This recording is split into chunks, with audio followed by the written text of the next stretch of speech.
we struggled to do all of those things. Every time you hear in the news, it was mostly about drugs, it was mostly about gambling. That's the only thing that you see acknowledged by money. Right, and I'm not saying this is only about this community. What I'm saying is that as I learned, as I grew up as a person, what I realized is that we all struggle in something.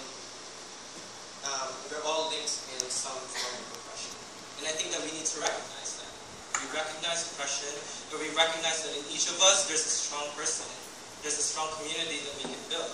There's a celebration that we can have in order to move us forward towards justice, towards that narrative that affirms who we are as people, and that affirms who we should be as people with dignity. And this is what this fundraiser is about. And also because that idea is so broad and big, and I'm fairly new to NYCHRP, and I sort of started finding this awesome human rights Filipino community, and all the kasamas, and they're all great and amazing. I'm sort of new to this, so I wanted to put my energy into that, right? And so, specifically, one of the things that this fundraiser is about is for next week's IPT, which you've heard multiple times. But I'm going to explain it again, what I think it is. Oh, wow, that was like a lot louder. Tell us. As a lawyer. Oh my God. Tell us. So as a lawyer, my perspective on the IPT is this, that the international human rights law, at the very essence, was built by people. It was created and concocted by people on the streets who struggled, like all of us, every day, to be able to live dignified human lives. Now, because of that, human rights law also has, in a sense, a very people-oriented form of enforcement. It has a people-oriented form of putting the word out there. And IPT is one of those things, right?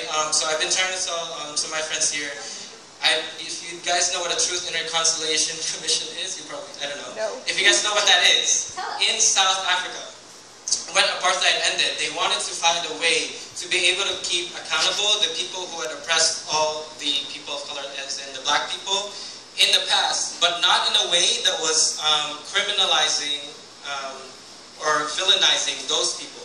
Because as humans, we realized that villainizing and criminalizing people wasn't getting us anywhere, because that was being done anyway.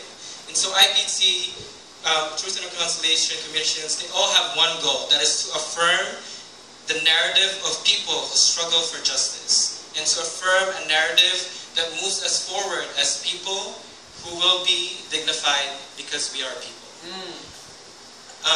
In the legal sense, that also means we need to have judges, we need to have witnesses, we need to have stands, we need to have all of these things, and human rights law is the backbone that sort of helps us try to put that into words and into things that lawyers understand, because we're dumb. Yes, so that is IPT. And the reason why that's important, because in the Philippines, I think this is one of the more, the newer things that is happening. It's what word am I trying to say? New. Never been done before in the Philippines, in a place where enforcement mechanisms lack. And so I really want this to happen. I want this to have a lot of momentum. I want all of my friends, all of the people that are part of my community to be able to understand that, you know, by the way, there are human rights violations going on in the United States.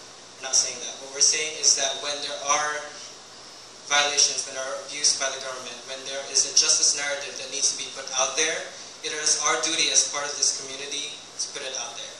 Either we do it through a crazy fundraiser, or we do it through Facebook, or we do it through Twitter, or we do it through telling other people. That is our role today. Yeah. Oh, and I forgot. And I'm going to NUPL to learn more about being a people's lawyer, and I've talked too much, and I'm just going to stop with that. Thank you. No.